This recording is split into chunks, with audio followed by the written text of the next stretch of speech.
Point number 1 ఏంటంటే me myself I'm very selfish like everybody else. Selfish అంటే ఎట్లా? ఎవరు సెల్ఫిష్ కాదండి. మీరు ఒక్క సెంటెన్స్ చెప్పండి, ఐ లేకుండా ఒక్క సెంటెన్స్ చెప్పండి. అంటే సెల్ఫిష్ మీన్స్ ఒకటికి అన్యాయం చేయకుండా బతికితే చాలు. అదే సెల్ఫిష్నెస్. ఎందుకు? నా పీస్ ఆఫ్ మైండ్ కోసం. ఎందుకు చేస్తున్నది? అది నా పీస్ ఆఫ్ మైండ్ కోసం. అలాంటి ప్రతి దాంట్లో సెల్ఫిష్నెస్ ఉంది. ఎగ్జాక్ట్లీ. ఇప్పుడు అందుకనేనండి అతను జనరాసిటీ ఒక 100 కోట్లు ఇచ్చాడు అతనికి అంటే అతను నా ప్రకారం గొప్పడు కదా, ఈజ్ ఆల్సో సెల్ఫిష్. అతనికి ఒక సాటిస్ఫాక్షన్.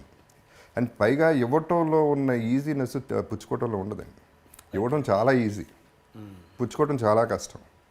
ఎందుకంటే ఇవ్వటం అంటే ఇటు తీసి మనం ఇచ్చేయచ్చు, పుచ్చుకోవడం అంటే ప్లీజ్ ప్లీజ్ అనాలి.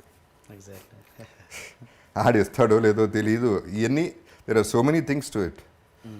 సో నేను I believe in peace of mind. ఇప్పుడు షార్ట్ టైం గబుక్కనే ఎవరి మీద నడిచాను అనుకోండి, నేనే బాధపడతాను రోజంతా. ఆరవపోతే బెటరు. కొంచెం కొంచెం ఓర్చుకుంటే సరిపోతుంది, అది పాస్ అయిపోతుంది. లేకపోతే మళ్ళీ అతను పిలిచి సారీ. కొన్ని సందర్భాలు జరిగినాయి,